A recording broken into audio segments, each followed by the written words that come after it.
each other, and we need you. You're invited. And you're always welcome in East. I will celebrate.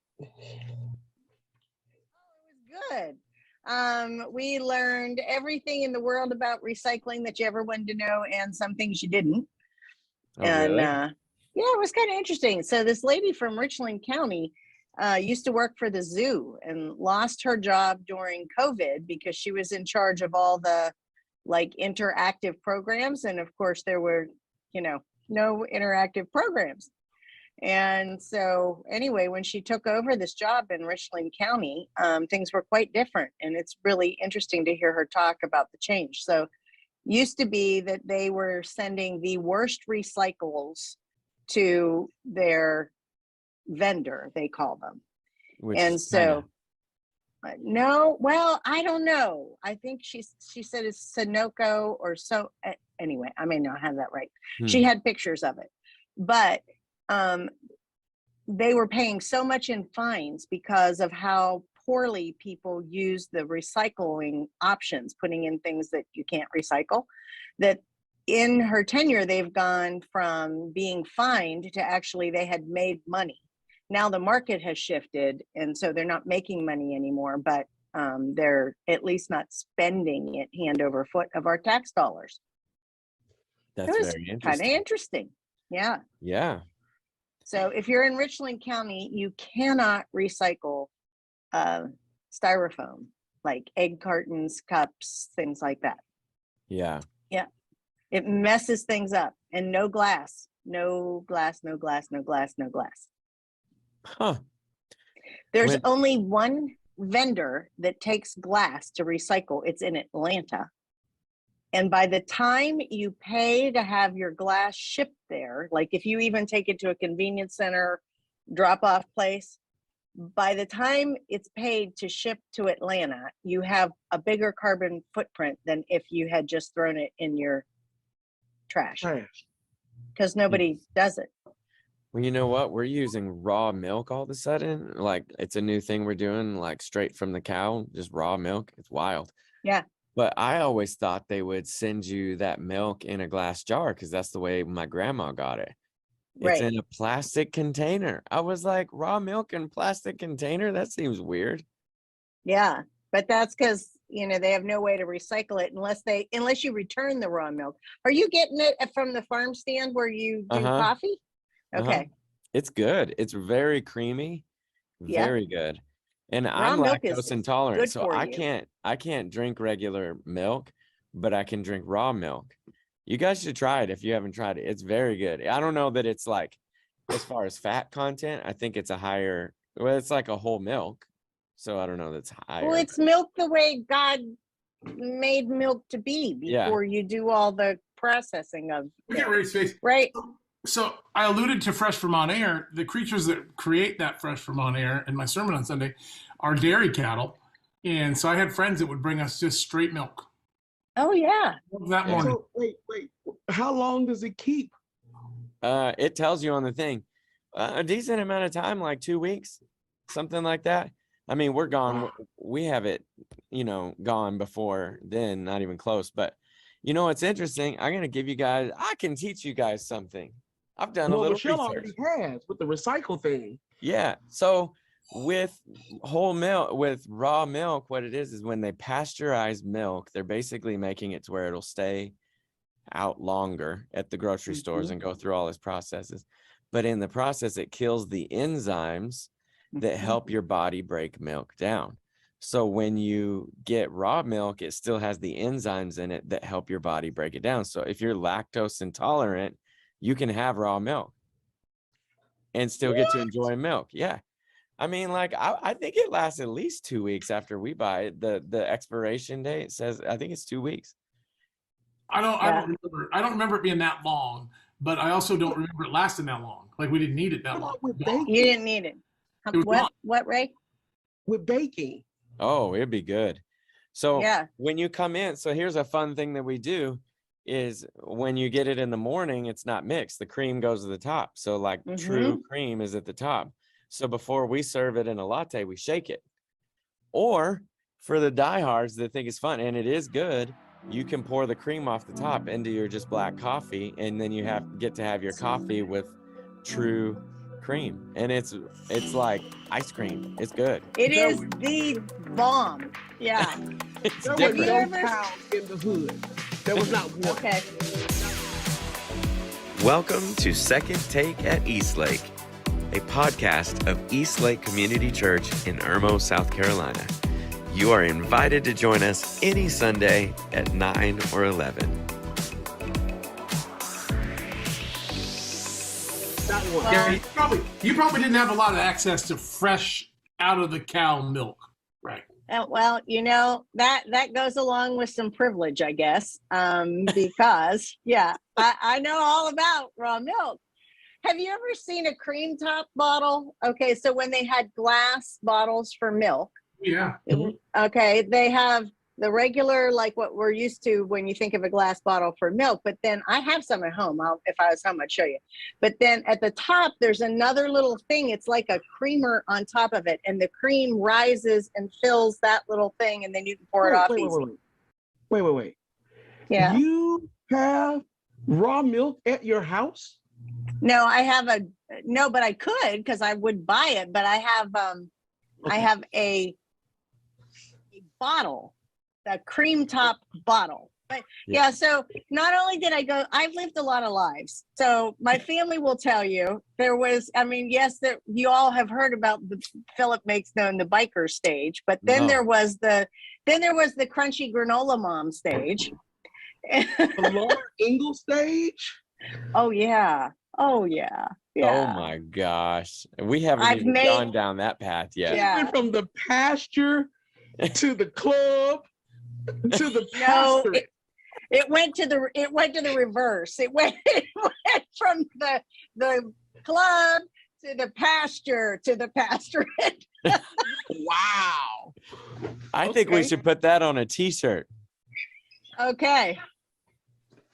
Wow. So yeah. But it's cool. You can go get it at that farmer's market right by the church. They have it, and try it out. You can get it in a half gallon to see if you like it. Yeah, I Ray, th- you I go bet there. you would like it, Ray, for cooking. I know Rob would like it with coffee Pancakes? because Rob drinks Pancakes coffee. with that milk is. Oh. So listen, you know this is the 60th anniversary of Captain Crunch. Ooh, No, that's a really. long Yes. time. busting up people's mouths for 60 years. I know my mouth's always torn up. My mouth is it's like, gosh.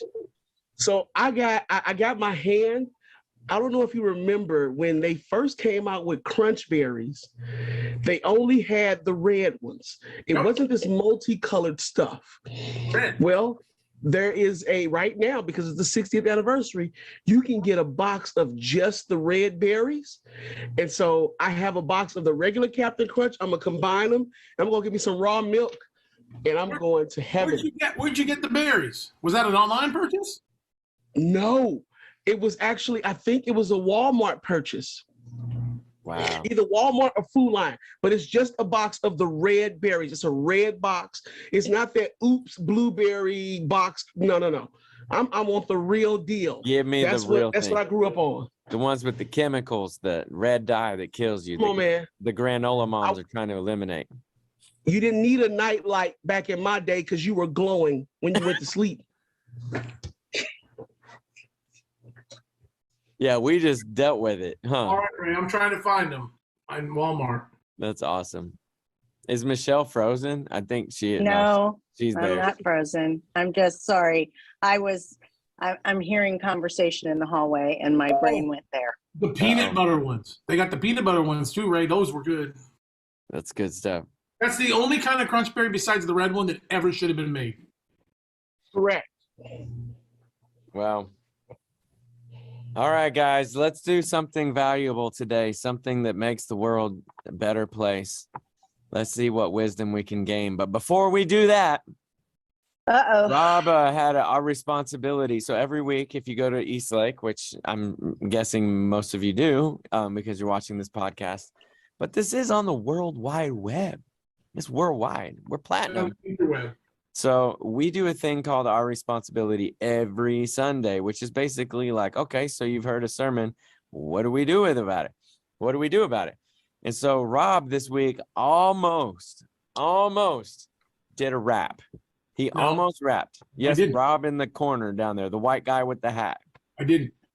Because I am a non-drinking person now because of my alcoholism, but I do watch the television. And I was watching my programs on the television, and I was concocting a rap to do. As a matter of fact, this is a true story. And one Mr. Snoop Dogg came on in a commercial on a beach with a white guy in him, and the white guy started rapping, and Snoop Dogg just tore him apart. And the man says, I shouldn't have rapped. And I said, you know what, Jesus, you just sent me a message. I'm not going to rap. So God talked to you through Snoop Dogg? God will use anybody. I had a rap rolling, and all of a sudden, here's this Corona beer commercial, and Snoop Dogg looks at this man in the eye, and he goes, that was absolutely terrible. Well, in honor of your almost rapping, I've been waiting for this since I woke up. We are going to have a pastor rap battle. It's going down, people. It's going down. And what we're going to do is we're going to vote for who gets the best. So those of you guys watching, you can vote Michelle, Rob, Ray. You can You vote do for know me. that every time you've done a rap, it has died and fizzled. We've done Yeah. it before. So here's the question. Who wants to go first? Who wants to? And I'm going to give you a topic. And then you have to rap on the topic. It's not just a freestyle. I don't want to go. Yeah. And your topic is fried chicken. All right. We're going to have a rap battle with the topic of fried chicken. I am anxious to see what you guys can come up with. I'd say I'd go first, but I've been waiting to hear this since I woke up this morning. Ray's writing. I don't have Ray is anything to writing write it out. with. He's I need writing something out to things write that with. rhyme with chicken. Finger licking, I thought of that one. picking. No, the secret to this rap battle is chicken is hard to rhyme with. So as soon as you can, It you don't want to work. get off of chicken. It don't You work. You want to get off of chicken because that's hard to rhyme with, and you want to get into something like rhyme. Yo, here's my fried chicken wrap. I'm about to rhyme. I know you've been waiting such a long time. See, now I'm into time. And I don't know, now you want to get into day, like, I don't know what time of day you eat your fried chicken, but some might say that it is just about the only way. Oh, Did he just go first? I'll keep going while you guys I write think it he out. just went first, right? My name is Phil. Yo, here's the deal. I work with these pastors. Nobody moves faster other than me. That's why I just want you to see that these fools can rhyme all the time. We might be from Irmo, but Ray from the hood, Rob from the what rhymes with hood? Hey, Philip. Yep. Philip, you better not quit your day job anytime soon. Michelle Yeah. from the, I don't know, man. Yeah, you guys ready? Man, you guys are ready. I'm not even. Yeah. Okay. They're at All least right. working. I'm paying attention. I've to got a you. rhyme, but it's not going to sound like a rap because I don't All have right, a rap. I'm gonna pull up a beat here. Rap. No. I'm just going to read Rap. this. No. I got it. I got it. I Here we got go. it. I got it. Hang on. Let me make sure Go this is ahead, my Ray. language. I don't need a beat.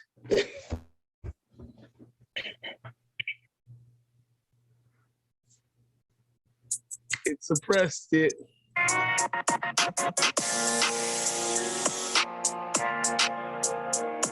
My name is Phil. Here's the deal. I challenge you to a rap battle. I challenge you to a rap battle. I heard that you got some moves. I heard that you got some rhymes. It's about time. All right, where you guys at? Who's up next? I'm glad we could bring Michelle, who has had a tough week. All right. She's like, and here I am online in a rap battle, and my mother is watching. Hi, Mom. Oh, this is All right, not something I learned at home. I'll go. All right, good. Ray should have this. Here we He's go. from the hood. 1 piece, 2 piece, 3 piece, 4, making it all white pieces. I'm out the door. Crispy, baked, broiled, or queued. Invite your pastor over and he'll bless you. Those are my bars, and this is the gist. Now I dare my staff to go after this. Oh! I don't have the ability to do that. Okay, come on. It's supposed to go fast. You're not supposed to take a lot of time in between them. What are you doing, Philip?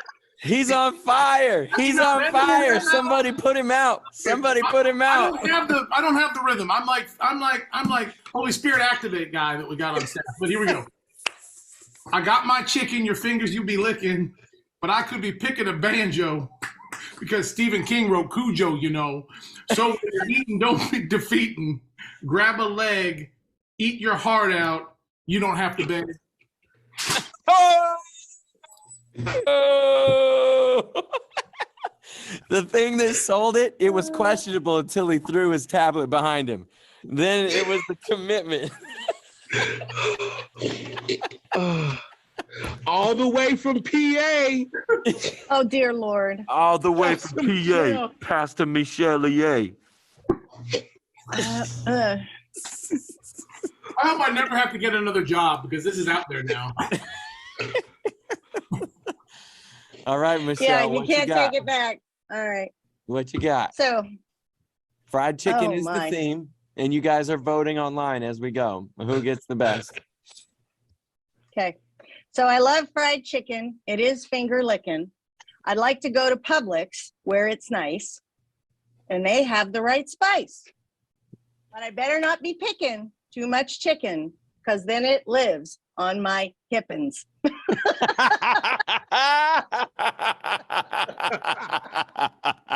Yes, yes, everything. Oh my gosh. Michelle. Oh, she's on fire. I didn't know she'd be able to pull it out, but she did. Wow. On my Too hip. tired to rap, and that is that. I better not be eating too much chicken. It be Oh my sticking to God. my hippin'. I'm That is putting it gonna in- live on for infamy. Yeah. We're yeah, gonna it will. we're gonna be on staff retreat having a meal together. Is this sticking on my hippins? Yeah. And so, my poor children, this is going to be out there. Yeah. Oh, I'm gonna send it to them. I hope. Oh, my. I want to You thank could you, just- Michelle, because you rescued me from I've already brought up Snoop Dogg and Stephen King in this thing. That took all the focus off those two things. Okay. There you go. Maybe I'm gonna take all of these and I'm gonna remix them and put them to a beat. I'll like adjust them and put them to a beat, and then I'm gonna put it out as an advertisement for our podcast. Oh my God. Come on now. I brought regional New England Stephen King. See, I thought regional. I'm just putting You did. it in case. There was a lot of depth to all of your raps. They really went further than I Well, thought. Ray was basically begging people to have him over to his house. Yeah. I mean, that's what Ray's Bless him. I know. That's, Right. maybe That's you gonna could stick get, to your hippins. maybe you could get Publix to sponsor us. because they are nice. I don't think we're ready for Publix. We're probably more like a Kroger and Aldi. I don't know. Aldi's pretty bougie. Pretty bougie. Aldi is. I haven't been in there a while, but I heard you have to pay for your own In basket. Germany, it's bougie. Okay. In Germany, Aldi is bougie. We're getting an Aldi out here. I'm excited about I'm excited about that too. Oh man. it. So, All right, guys. Well, let's talk about this Sunday sermon. We're in a series called Exit Us Part 2. And it's a part of a 3-year series we've been doing. No, I'm kidding. We're breaking this up into No, 3 you're right. sections and doing 3-year it over series, 3 man. years. But we We're- do other things in love it. between. If you're new with us, this is not all we do is just Exodus. But it's this was Rob's turn. Well, let's be fair. it was Michelle's turn. It was Michelle's turn, God and then bless our sister. She got some stuff dropped on her lap, and so this is why. The reason I want to bring that up is not because I stepped in, but when you see the 4 people on this screen, I just want to make sure that y'all know you're looking at a team, because right. everybody jumped in and did something extra last week. That's That is right. true. True. And this that. week. And this Last week or this week. It kind of bled over. Yeah. I've been dying to tell the people in case they've forgotten that they've got themselves a team at Eastlake. Yeah, they do. Come on. Okay, so it's good stuff. So Rob was teaching on actually, this is embarrassing that I don't know this, but what verses was it? It was Exodus 23, 10 through 19, and we dipped into Leviticus a little bit, but mostly Exodus. Yeah. 23, 10 through And really, there was 2 main focuses. If I was picking them out, I would say that rest was one of them, and the other was party. Rest, and so Sabbath and festivals, basically. And so in this podcast, we're going to talk about rest, and we're going to talk about the importance of remembering and what the festivals meant and different things like that. And I thought it was really nice. For me, one of the things that's been like crucial in my life is remembering. I love that one. We talked a little bit last week about rest, so I'm going to start with remembering this week. And I just a cool question to get us started. Is there anything that you guys have put into practice in your lives that's different, that most people wouldn't know about, that allows you to remember God or something God has done? Is there anything that you celebrate? Is there a festival that you I'm using the word festival, but something that your family does that might be different than other people, but it's unique to you and it resembles what God has done? Well, ours is easy, so I'll go and then I'll get right out of the way. Like many adoptive families, Philip, you guys are adoptive families, so I know that you understand this concept too.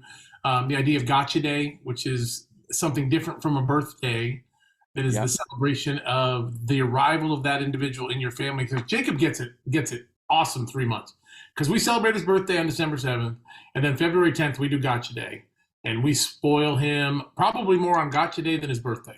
But what we're remembering with that as we spoil him is that that's the day that God put him into our arms.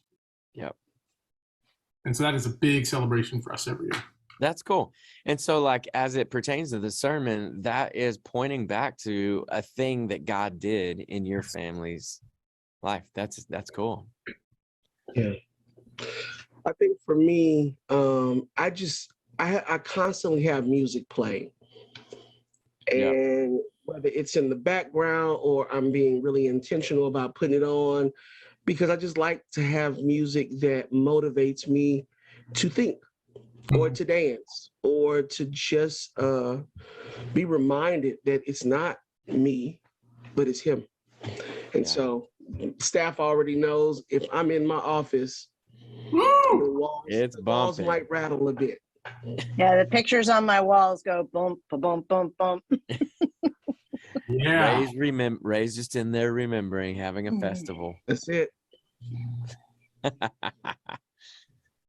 Yeah. And before Michelle goes, I wanted to open this up to the people who might be listening right now.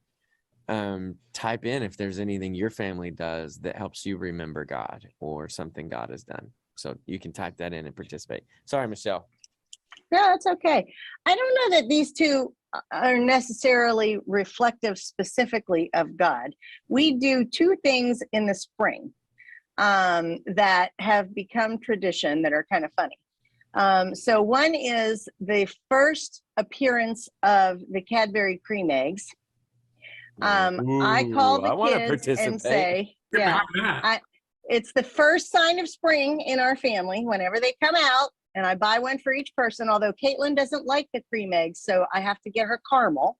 So I'm glad that I didn't know that the first year. I knew I liked her. You knew you liked her. Yeah.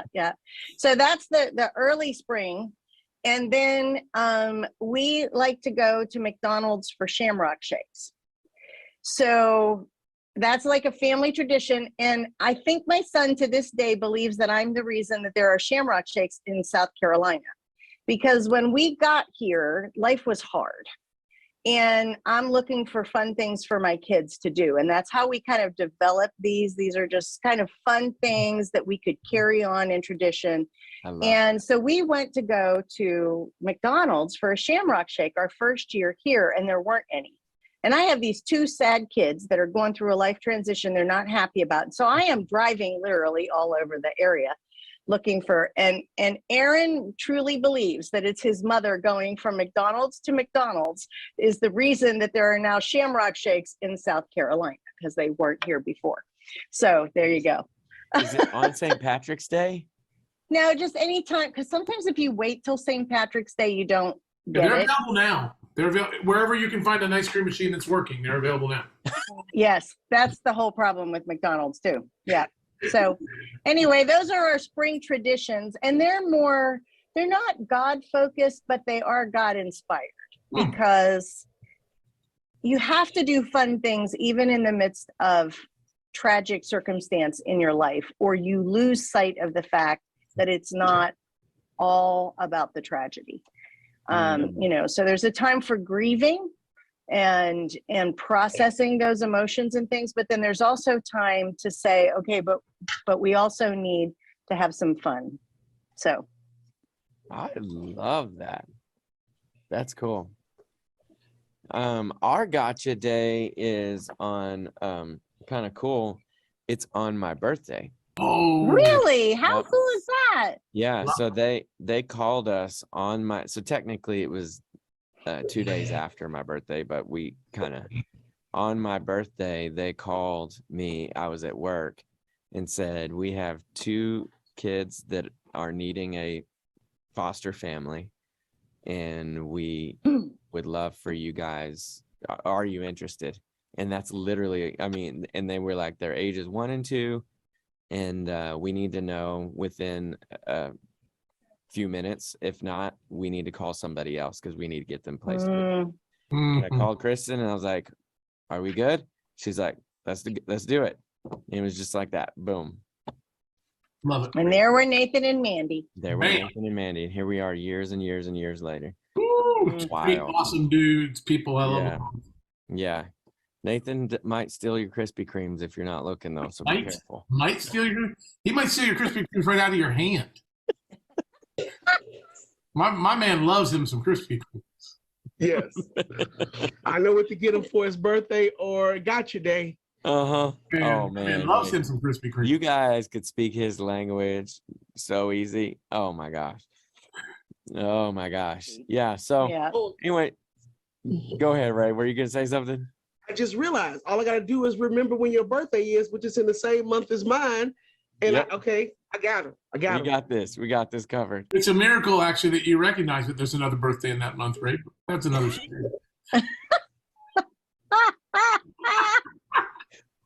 Well played, Rob. Well played.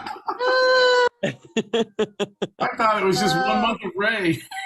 We are Yeah. a team. We are a team. We are a team. That is Oh, my Come goodness. Come on. yeah. Oh So my. the festivals really were, Robin, feel free, you guys, to kind of correct me on this or speak into it, but it was a chance, multiple ways for people to remember what God had done or move them forward into what God's trying to do in them, right? Yeah, so we only covered 3 because the passage I was in only mentioned the 3. There are 7. It starts with the Passover and ends with the Festival of the Tabernacles, which Ray's going to dive into deeper this week. But the 3 that I brought up were the 3 that specifically call them to pilgrimage to where God is. Some of the other ones can take place right where you are. But Mhm. all of them are meant to reflect on what God has done in the past while you're enjoying his provision in the present so that you can look at the future hope. And so every one of them has got an element of past, present, and future attached to it. Now, some of them, you haven't asked this yet, but I want to say this because I think it's important. 6 of them have been fulfilled completely in Jesus. And the 7th has been partially fulfilled by Jesus and will ultimately be fulfilled by Jesus in eternity when we get to the Revelation narrative, things like that. Isn't that cool? Yeah. That is very cool. Yeah.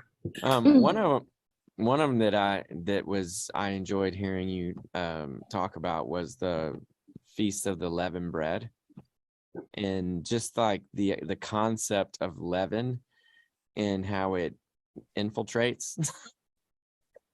Mhm. We have learned this through the friendship bread. Oh, the friendship bread. And I heard of something worse on Sunday. Huh. There's a friendship cake. No, Friendship cake takes 30 days of cultivating. no. Well, I had to throw out my friendship bread starter because it was a week, and I just stopped doing what I needed to do, and I'm like, this is a lost cause. So I am a failure. Ours is gone too. Okay. Hey, how's your friends. friendship bread? I have no I friends. didn't get any. I I don't didn't have get friends. any either. They know better than to give me any. So yes, but that is how it works the little way through, you know? Yeah. So leaven, yeast, leaven, unleavened bread, just in case people didn't know, would be bread without the yeast, which would make it. Think of a tortilla. Flat bread. Think of a tortilla. Yeah, it's a tortilla. Or a flat pita that doesn't have any yeast in it. Nah, Non-bread. Yeah. And so All let's those talk about things. the comparison. How does yeast compare to sin? How does leaven or whatever, I guess, compare to sin? Somebody who didn't preach it, answer it. Yeah. Well, it doesn't take much sin to ruin a relationship Mm. or an organization or a family. A little bit of sin, depending on what it is, can really put the brakes on trust. And, so it is like that in that it gets all in everything. And when if I break your trust, it's going to be hard to remake your trust. Just like you can't get the yeast out of the bread once it's all mixed in there. You can't. So it has nothing to do with willing or unwilling. It has everything to do with being very careful to guard people's trust of you. It's a virus. Yeah, because once it goes, it's very hard to repair. Mhm. And I think what's cool for me, I shared all of us have shared this before in sermons where we share something that even though we've been in the Bible forever, God gives us a new perspective and a new discovery. Mhm. And I had one of those with this Feast of the Unleavened Bread. I shared it with the staff, and I shared it in my sermon, but I don't think I was able to really give it the power I wanted to. It literally never occurred to me, ever occurred to me that Jesus was in the tomb, was crucified on the first day of the Feast of the Unleavened Bread, was in the tomb on the second day, came out on the third day. Okay. And then there were 4 more days of that festival because it's the day after Passover and the week after that. Mhm. While they were celebrating, the Jews of the day were celebrating the Feast of the Unleavened Bread, Jesus was removing the sin bondage from their lives if they would just bend a knee to him. He was doing the work of removing the yeast Mhm. while they were celebrating God sending them out of Egypt with yeastless bread. Yep. And I just thought, I love that. And so I want to share that because for those of you that are ever at the place where you're kind of like, well, I've heard these stories. I know this. Why are you telling me again? Why has God got me reading it again? I've studied this in 3 seminary classes. I read through Leviticus every year before Easter, which has got the same feast in it. And it never occurred to me until preparing for this sermon this week that was a thing. I probably did hear somewhere, but it hit here this week in a really significant way. Yep. So true. It's like when you were preaching, I was like, it's like COVID-19, man. I was like, you just take it just starts so small and you think you can contain it. You think you've got it under control. You think you've got your sin. Like I can have this little sin and I can keep it in this corner and I can control it. And just like a virus, just like yeast, just like anything that spreads, it will spread. And there will be a moment where you think this has gotten too big. So guilty confession. So I have been watching and have watched the entirety of The Last of Us, Ooh. which is about, and I don't recommend what it that for is. young people at all. That's not a recommendation. Probably not Watch me this. either. Don't care. I wouldn't recommend it to Michelle either. However, You're the right. concept, I almost did something I don't love to do. I almost brought that imagery into my sermon because the concept is this fungus, which yeast is a fungus, this fungus that contaminates the world population and literally kills off a whole bunch of people. But really what the story is about the depravity of man even after some of them survived, how depraved mankind is at its core. And so I kept thinking, this is just, as I'm up there, I'm like, this is just like cordyceps that intercept. I was like, no, you can't put that in your sermon. Yeah, but You have to explain this, and too many kids would go, Pastor Rob says I should watch. No, I don't. Be a much more mature person, so you know when to turn it off, because I turned off some episodes. But the idea is there. Just a little bit, the whole thing can go completely out. Yep. Yep.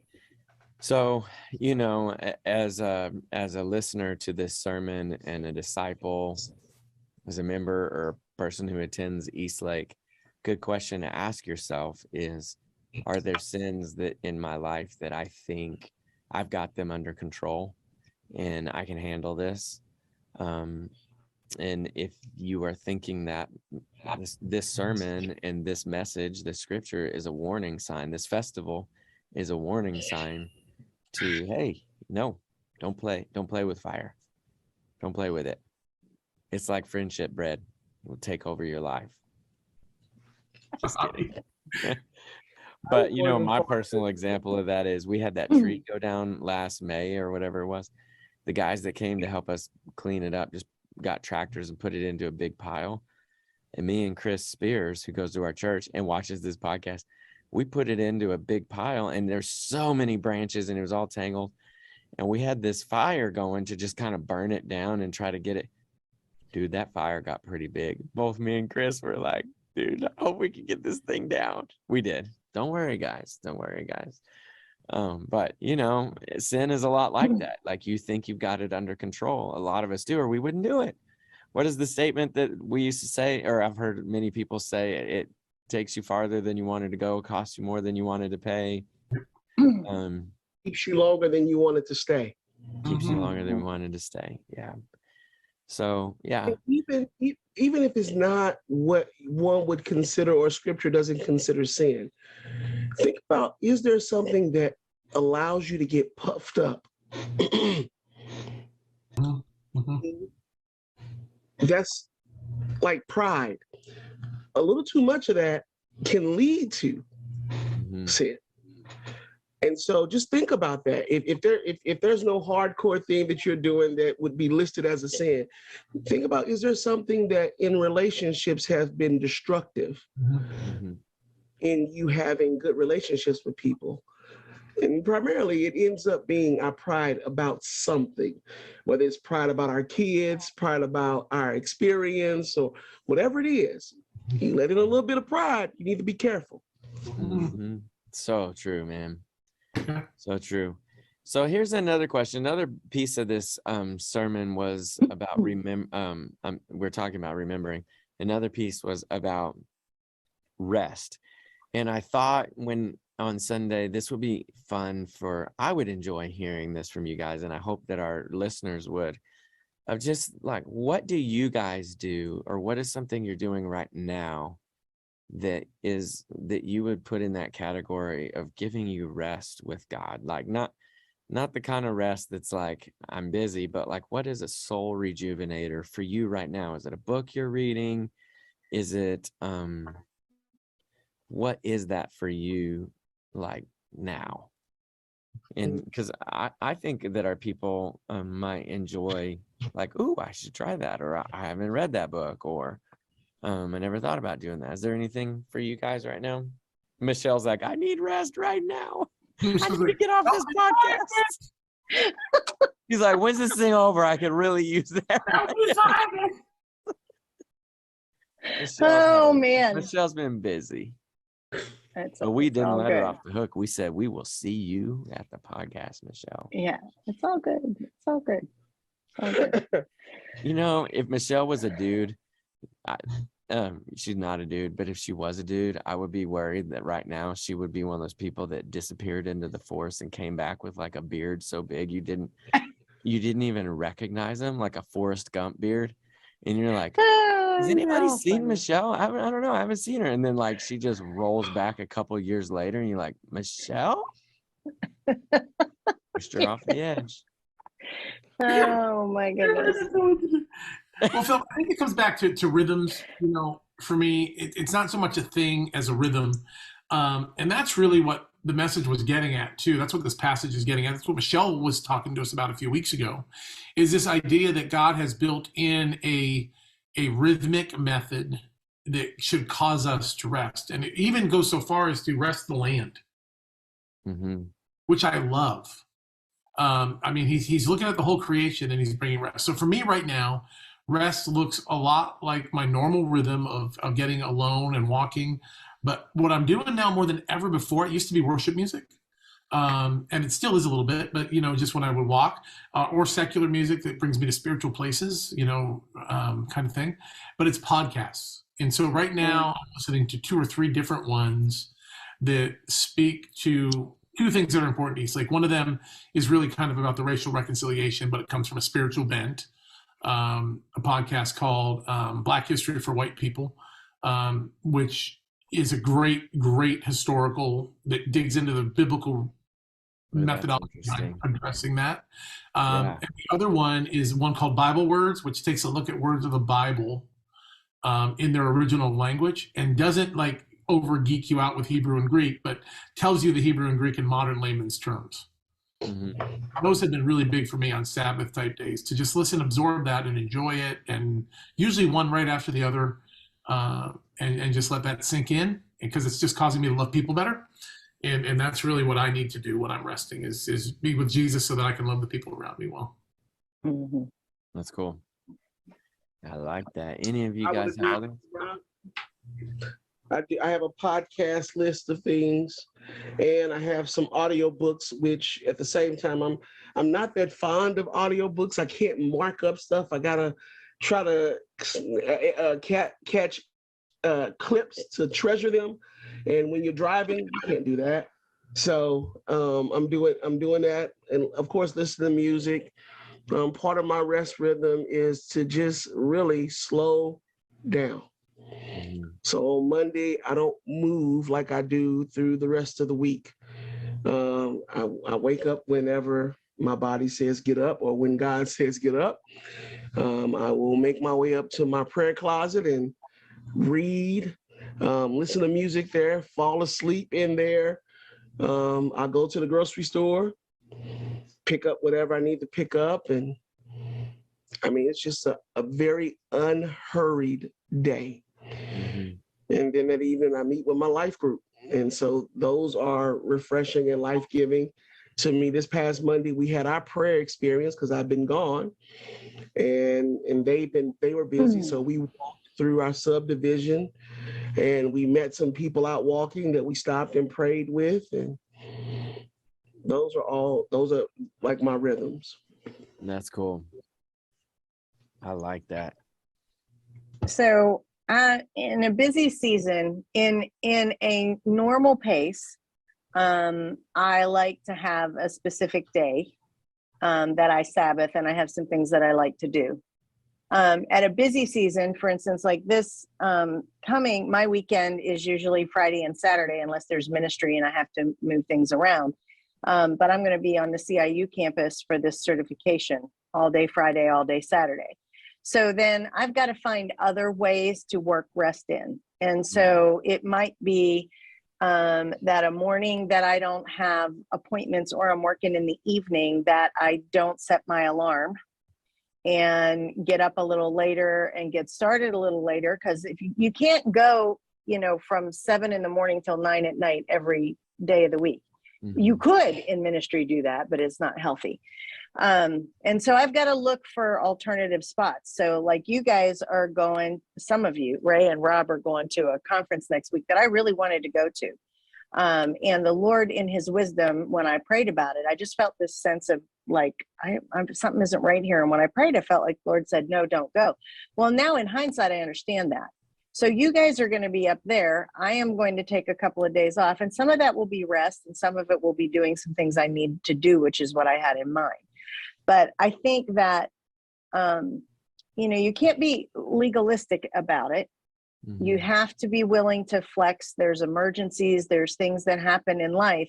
but keep looking for that rest, and God will give it to me, sometimes just not in the way that I might like to schedule it. Mhm.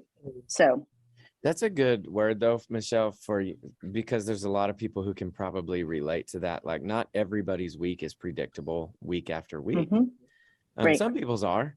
But a lot of like moms and dads of young kids, like especially when they're little bitty, like you can't schedule everything. And so learning how to find the rest in the midst of a changing schedule, prioritizing.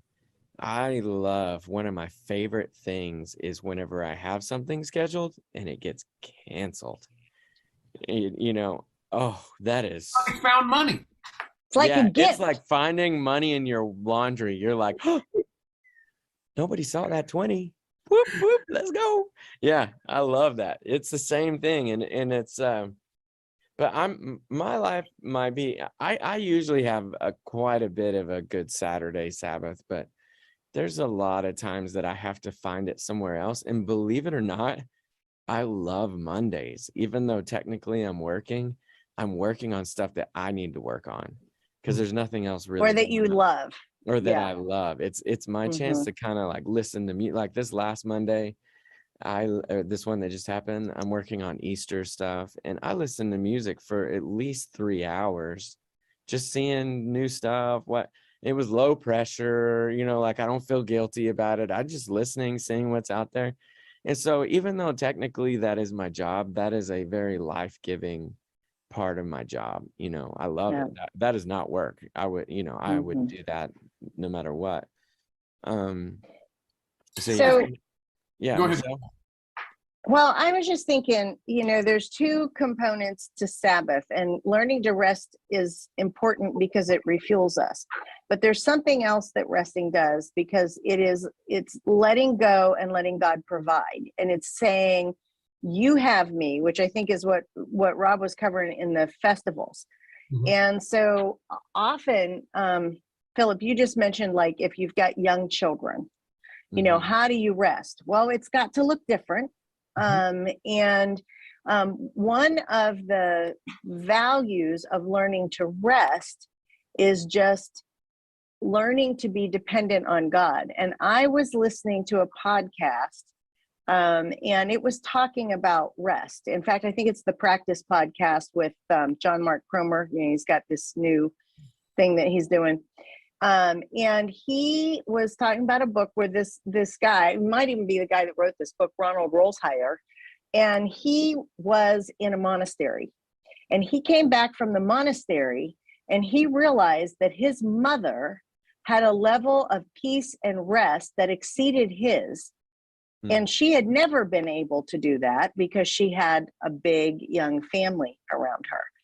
And so he wrote a book called Domestic Monastery, that the other part of rest is not the just learning to rest and the physical let go, but the learning to be dependent on God. And so if you're the parent of young children, or you're the primary caregiver, you're hearing mommy, mommy, mommy, daddy, daddy, daddy, your time is not your own.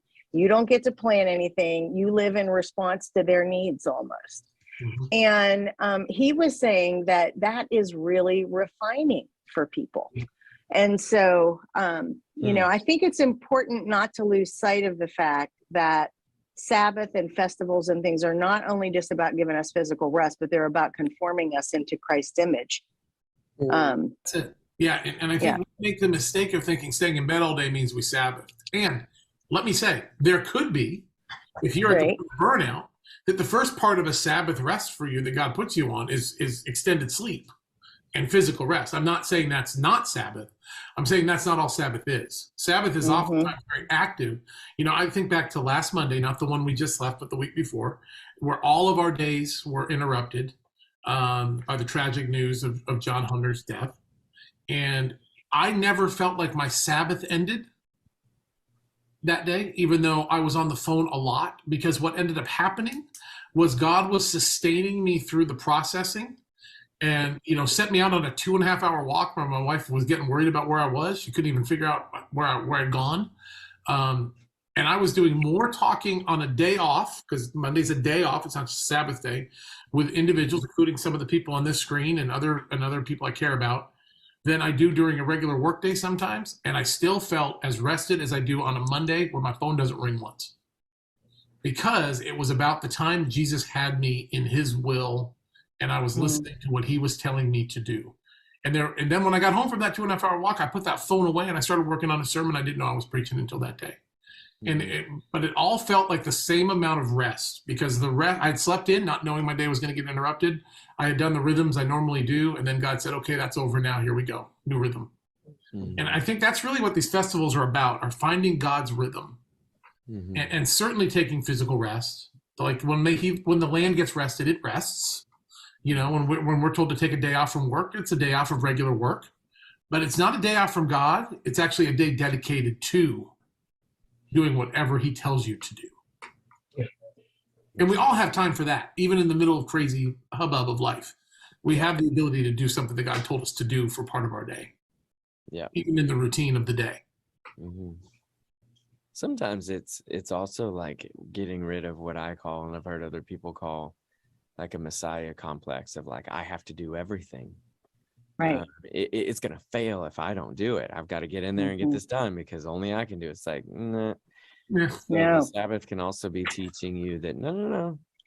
The world will still spin without you. You're not, the Messiah complex can stay and learn that God provides for others and he provides for you. And he doesn't always use you. And you're not always use you. Mm-mm. Yeah. And so that's been, that's one that I think I've got I've never arrived, but I'm pretty good at now compared to where I used to be. I'll say that. That was one that I used to, because I'm such a do-it-yourselfer, that I could find myself in a lot of pickles. Pickles is the word we'll use. So I don't think that our listeners can handle any more of your information. If you guys said anything else, their brains would explode. So we're going to wrap this up and just give them a cherry on top, which is things coming up at Eastlake or that we would want them to know about. If there's anything that comes to the front of your mind, like around Easter and stuff. What are we doing? What are we doing for Easter, Ray? Come on, Ray. Give us the news. What are we doing for Easter? We're worshiping. We're gathering. We're having a good time. The subject matter for this particular Easter is called What? He's Risen. And it's based out of the story Luke chapter 24, verses 13 through 35, when Jesus makes a guest appearance to some travelers who are a little upset that he's not around.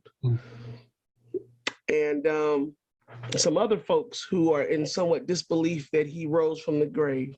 So we're going to talk about that. We're going to have some fun with that. I love it. And then we have Good Friday service, which is communal at Grace at Gateway.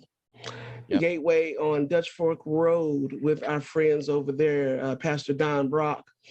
That will be happening Friday after next, I believe.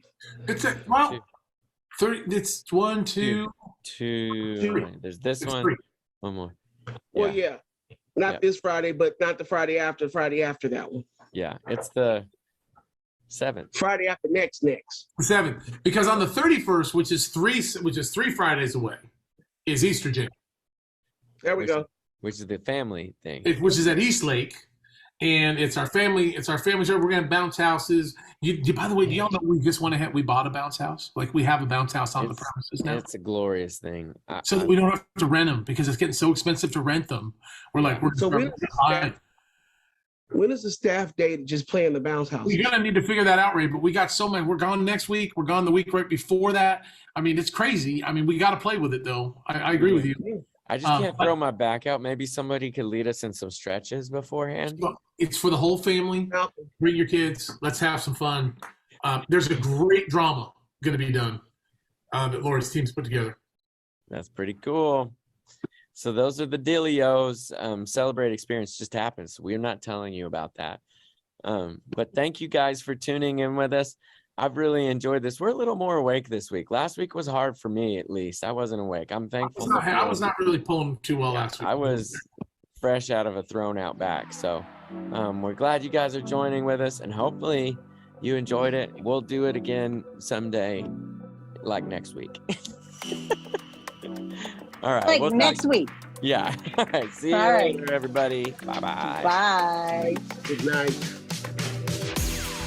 Eastlake Community Church is an intentional, multicultural community empowered by the Holy Spirit. We passionately pursue a loving relationship with God and everyone Jesus was sent to die for, here, near, and far.